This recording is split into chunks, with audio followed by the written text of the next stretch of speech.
before I jump into this, I want you all to know that I'm speaking to me too. All right? So if you hung in there and you heard anything that was being communicated, some of the things that we heard were that we can make some comparisons to the addiction that takes place with our desire to know how we're doing out there in the virtual world.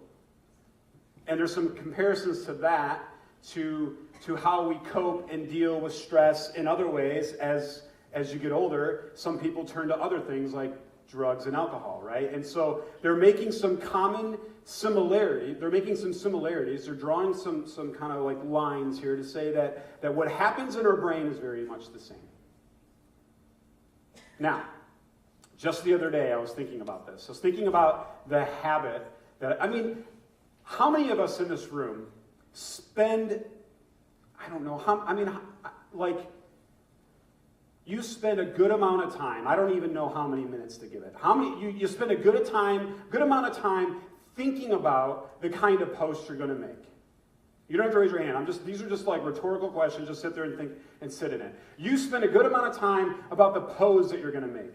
Or how about this? You struggle with the caption at times. How am I going to capture this? Like, what am I going to say about this amazing picture of me and this cool look, with this cool shirt, with this person around here and that thing, or whatever it may be? Like, we have, like, I get it, guys. Like, I'm there. Like, there's been times where I'm like looking at my phone and I'm on Instagram and I have this picture that I'm going to, like, I'm kind of new to Instagram, so be nice to me. But anyway, and I'm thinking to myself, I don't know what to say. It's me with my wife. You know what I mean? Like, I don't know.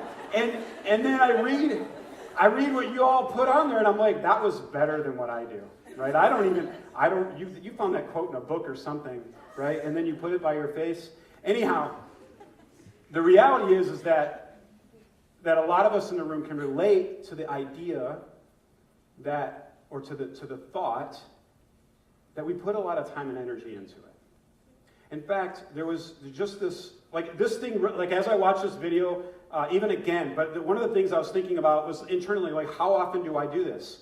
Even today, I had a meeting with one of our youth leaders, and we were talking about some cool stuff, and I had my phone on the table, and I was like, crap, because I could see text and my screen was lighting up, and I was like, man, I kind of felt bad, because like it's a distraction, it's rude, right? Like I'm convicted by it, because I know that it affects relationships. It just does. The other day, one of the things that I read was that when we're constantly connected and we're constantly looking at the screen to just distract us, like, how many of you can relate to this? And it happens here at Kensington all the time. Like, on the third floor, there's this hallway that leads up to where the rest of the offices are.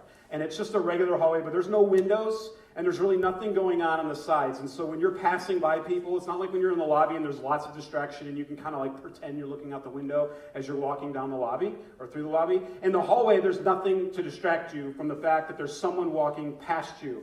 And how many of you do this when you're in the hallways at school or wherever? You're like, I don't want to make eye contact with you, and I don't even want to say hello, so I'm just going to do this, right? And I'm going to scroll or whatever, or pretend to text or do this thing. Like, it happens all the time here. Like, we all do it. It's crazy. Like, it's like, hello, right? Like, the phone didn't even ring, right? But we have this like reaction, like, I got to get out of this potential situation that I don't even know how it's going to go, and I'm a little nervous. And the question I have for myself, and maybe you have this question too, but is, how did I get here? How did I get to the place where I'm avoiding human interaction because of I don't know what occurred, but I'm avoiding human interaction for some reason.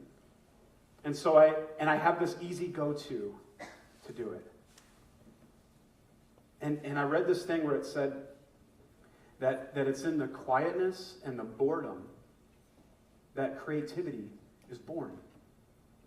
Right? Like, when you find yourself with nothing to do, nothing distracting you, nothing taking your mind deep into whatever you're doing, when you're just like bored for maybe 3 minutes, all of a sudden creativity is born. How many of you have been in a restaurant with a friend and they go to the bathroom, and what do? We jump on our phone real quick. Because we don't want to sit there looking weird by ourselves. Like, what do you do? Like, looking around, right? So the other day, I'm in the coffee shop. It's Friday, and I'm about to head out of town, and I got to get a coffee real quick, and it wasn't a Starbucks. It was it's like my spot to go in Clarkston. It's a good place. The only downside, there's no drive-through. Honcho. So here's the deal. Here's the deal. Like, my only issue with Honcho is that there's no drive-through. Why do I want to drive through? So I can avoid all the people inside, right? I mean, and it's quick, and I don't have to get out of the car, and I'm lazy, or whatever it may be. But here's the deal. So there's no drive-through, so I got to park, and then I got to go in, and I got to order. And the whole time I'm thinking about this talk. And like the last few days, I've been really thinking about how much do I just pull my phone out, right? And so I'm standing in line, and like normally what I would do is I would just scroll through Instagram, or I would text someone, or I would send out an email, because I can do it right from my phone, right? And so I'm sitting there, I'm standing in line, and I'm like, it's in my pocket, and I'm like twitching, right? Like, I'm like, oh my gosh, like, what am I going to do? Anyway, that wasn't that bad, actually. I got through that one. Because the two people in front of me ordered quickly, and they, like, moved on. So I was like, oh, sweet. Thank God I can talk to her now and order what I want. And so I order my coffee. Here's the worst part. I got to wait for my coffee now. And I'm looking around, and this whole coffee shop is full of people. And I'm like, oh gosh, right? I mean, what is wrong with me? Anyhow, so I'm standing there and I'm like, what do I want to do? I want to pull my phone. I want to like post something real quick. I don't know, like, look at me, I'm at Honcho, like, woo, kind of thing, right? And this cool caption that I got to steal from one of you because I don't have good ones. So, but I don't do it. And I just stand there with the phone in my pocket and I'm looking around. And nothing like amazing or inspirational happened, but like I didn't have like this cool creative moment that just like burned inside of me. But what happened was I walked away and I was like, wow, that was uncomfortable. And oh my goodness, I need to do that more. Because if that 2 minutes created that much uncomfortableness inside of me, there's something wrong with me. Like, I should be able to be comfortable in my own skin in public enough to just stand there like I am right now, looking all weird, just waiting for my coffee. How you doing, sir? You know, or whatever. Maybe get a conversation going. I don't know. So here's my thing. Here's my point, guys. Here's the whole, this is what we're doing. What he touches on in the video is that eventually this leads to also, like here's the common, there's studies that say this, that oftentimes when what do we do when we get on social media? We compare our lives to someone's best and we compare it to our insecurities or our worst. We look at someone else's life and they're like, wow, they're doing this amazing thing and I don't look that good. I don't take that good of photos. I don't have those good captions like they do. I'm not inspiring, whatever it may be, but we compare ourselves to this fake world. And they say the more that we're on social media, the more that we are addicted to it, the more that we can't get off of it, the more it creates anxiety and stress and depression in our lives. And I'm not saying this, it's studies that say this. So the world is saying this is how you should deal with your stress and anxiety. Grab your phone. Check out what's going on. But this is what Romans 12:2 says. So Paul is an amazing man, and he lived his life in some pretty crazy situations. And the amazing thing about Paul is that Paul found himself in places where he was on a ship, and it was in the middle of a storm, and there was shipwreck. He had been in prison. He had been in all these crazy places. And he still said things like, I have found peace in life. I have found contentment. Like, he found himself in places where his life was threatened, yet he found peace. And this is what he has to say in Romans 12. It says, do not conform to the pattern of this world. So the pattern of this world is where we find ourselves in, where we kind of live our lives. The pattern of the world is saying that to cope with stress and anxiety, you need to dive deeper into the addictions that we find ourselves in. That you just need to take your mind off the problem and jump into the social media scene even more. Listen, I'm not saying it's bad. Like he just said, there's a balance to it all. If we can't even not be on social media in this talk, there's a problem. But then he says this, but be transformed by the renewing of your minds. And so we need to begin to think differently. And I needed to sit there in that coffee shop and think with my head, like put serious brain effort into the moment to say, don't reach in your pocket, right? There needs to be a transformation of the way we see ourselves and a transformation in our mind. And this is, then you will be able to test and approve what God's will is, his good, pleasing, and perfect will. The world is saying that we need to drown it all out. So we need to avoid the feelings, do not, and not work through it. But this is what Jesus says. Jesus says this in chapter 14. He says, peace I leave with you. Peace I leave with you. And my peace I give you. And I do not give to you as the world gives, as we just are in discussion about, right? I don't give to you like the world gives, and do not let your hearts be troubled. Do not be afraid. Jesus is saying, I give you peace. Here's the real reality to that. That Jesus offers peace, but it comes through action.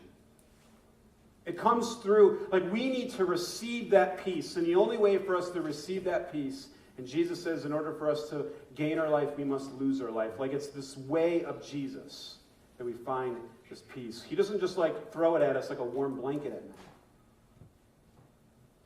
But we receive his peace through action, through living a life that Jesus would say, this is the way to peace and to love and to grace and to mercy. It's this really challenging, narrow road of saying, I will put others first. And it's ironic and quite beautiful when you find yourself in a place where you're giving up yourself for someone else and you notice that you don't really have any more problems in that moment. I don't know about you, but I know that the times of my life where I have felt the most secure and the most at peace is when I've been serving someone. When I've been giving back to the world in some kind of way. I don't think about myself in that moment. When I'm serving someone or helping someone, I don't all of a sudden think about all my problems or all my insecurities. I'm just focused on serving this person, giving them something, offering something up. So Jesus says, what I give to you, I give you peace. And it comes through us choosing to follow after him. For whoever wants to save their life will lose it, but whoever loses their life for me will find it. So the two questions that we talked about, navigating relationships that are toxic. Are cell phones bad? Cell phones aren't bad. I remember when I first got a cell phone, I was a freshman in college, and it was through Sprint, and we paid for the minutes, right? I don't know if you've heard about this, because now we live in the land of unlimited. But so anyway, it was $50 a month, and I got 500 minutes and 500 texts. And I remember being on the phone with Sprint one day, thinking to myself, or not thinking, I was asking a very serious question. I was like, on my phone, it would log, it would keep track how many minutes I've been talking, right? So it would like just gather like, oh, you've been talking on this phone for 45 minutes and 37 seconds, something like that. But anyhow, but then I would get the bill and it would say I used like 120 minutes or whatever. Well, I didn't know that 4 seconds counted as a minute. That was a big deal to me because I only got 500 of them. And then you got the weekends, right? You lived for the weekend because you could have free weekends. Like that was, there was no smartphones, right? You couldn't just like get on and choose the app. And are cell phones bad? No. It's how we use them and how we navigate life with them. And at the end of the day, what really brings us peace is choosing to lose our lives for someone else. So, over spring break, we had this awesome trip. So a few of us yesterday just went down to Detroit and we served at Cass Community. All right, there was like 30 of us. It was sweet. Had a good time. We have a mission trip over spring break to Dominican Republic. We have a mission trip in the summer to Cincinnati. A few of us went down to Cincinnati. We did some filming, and there's some really beautiful and amazing things going on. There's people in your schools that need to hear and see Jesus in and all around them because you have it, right? Like there's opportunities to serve. But to give you a snapshot of what we'll be doing in the Dominican Republic, I want to show you this video, because if you're at all interested in joining us in the spring break trip, this is some pretty cool stuff that they're doing down there. So take a look at this.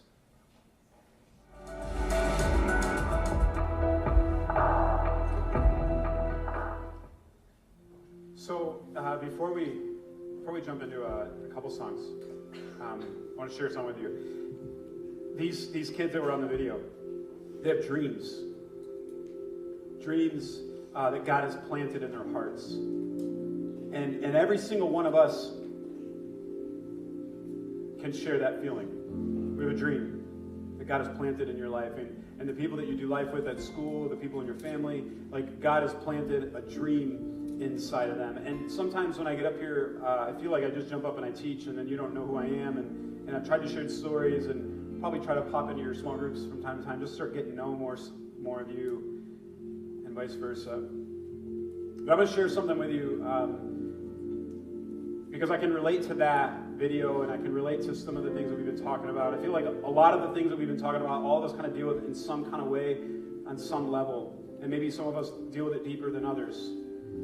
But I remember when I lived in Texas, and we did stuff a lot like what they were talking about. We did mission stuff all the time, and that's what I did. That was my job. That's what I gave my life to at that time. And I would go to a prison, and I taught at a prison. And I've shared a little bit about this, and so I won't go into great detail about some of the ways the prison works. But one of the things that's a real reality there is that the drug cartel was in charge of that prison, and I was allowed to go in and teach at this church about Jesus to men who wanted to eventually give their lives to being a pastor one day. So I did that. And as you walk through the prison grounds, you would see people that were trying to make money in various different ways. Like they were selling things at a store that they had created, or they were working with wood and created like chairs and all sorts of stuff so they could sell them and make money. Because when people came in to visit their loved ones, they would bring money with them, and sometimes they might buy something. And they needed to pay the drug cartel to even be in the prison, let alone they were forced to be in the prison for something they had done. And I would look around, and there was this guy he was a barber, and he would cut people's hair, and he would give them shaves. And I know this sounds crazy because, really, some of them were in there for killing people, and yet they had sharp objects. And so for me, it was terrifying. I was thinking, Lord, how do you want me to go there and hang out with a bunch of people that I know that have been messed up in life, and they have sharp objects? I mean, really? Like, that's crazy. And I was very fearful every single time I went in. And God kept showing up. God kept encouraging me. He kept giving me strength to do it.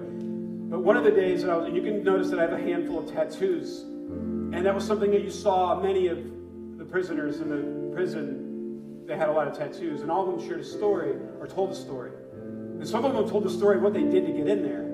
And I started to learn what those meant too, which only created more fear. Because I knew why they were in there. But I had this idea, and I feel like maybe God gave that to me because of what happened. But I decided that I was going to push through my fear, and I was going to ask for a haircut and a shave from this gentleman that I was starting to get to know a little bit, who was a barber. So I asked him, and I knew that he would be like, "You're kidding, right?" Because I'm sure he wouldn't have expected me to ask for that. So I sat down and I began to share the stories as to what my tattoos mean, and like this one on my arm is the Guatemalan bird, because my oldest son is adopted from Guatemala, and the word right here is libertad, which is freedom, and it's because someday I hope that my son would be free from some of the things that he struggles with on a daily basis. Like that's my hope and my prayer for him. And so I started beginning to just talk about, and this one's my wedding ring, and I've been married for a handful of years, and 4 handfuls of years, and it's her name's etched on my finger, right? And then I shared about this one here, that it's like the Star of David, because some of my family is Jewish, and it's just a way to connect with some of my heritage. But then I got to these, and this is Hebrew, ancient Hebrew writing, and it just says love God and love people. And it's because at one point in my life, and I still am, I was convicted to just love God and to love people and to do my best at it. And every day I can't not be reminded of it because it's on my forearms, and I mostly wear short sleeve. And so I'm sharing this story with him. And I said, and it was that same God that told me to go into this prison and do what I do. And I think that God wants me to share with you that he loves you. That he's madly in love with you. And I don't know what you did, and I don't know what your past is, and I don't know why you're here. But I do know that God loves you, and he's meeting you right now in this moment. And I just continue to share the gospel about how Jesus is deeply in love with you, and that at one point in Jesus' life, he was sold out by a friend who betrayed him and sold him for money, and he was hung on a cross. And in that process, God died, Jesus died for all of us, including this man that was giving me a haircut and eventually a shave on my neck, which made me a little nervous. Jesus loves you. And I know you expect to come to church and maybe hear that. Maybe. But I want to share that with you tonight. And Jesus says that if you believe that message, if you believe in that truth, that he would legitimately and in a beautiful way forgive all that you've ever done and all that you ever will do. That it's already been forgiven, and he's already defeated all that is evil and all that is against you. And he says if you believe that and confess that you would be welcomed into a family. And so tonight I thought it would be good to give you an opportunity to pray with me. And I don't know if you've ever given your life to Jesus and to say, God, I want to ask for forgiveness where I've screwed up. And I realize that in your truth, that you say and you've communicated that you have a longing to be in relationship with me, and the doorway into that relationship is believing in your son Jesus. And so I want to ask you in this moment if you'd pray with me, and if you're someone that has maybe never engaged in a conversation with God like that before, I would encourage you and I would welcome you to quietly in your space have that conversation. So it goes something like this. And so everyone, you can pray with me in this moment. But God, right here, right now, for those of us in the room that find ourselves in a place where we're saying, God, I'd love to have freedom. Freedom from guilt. Freedom from knowing that I've done wrong, and I want to move past that. So God, I ask you, forgive me.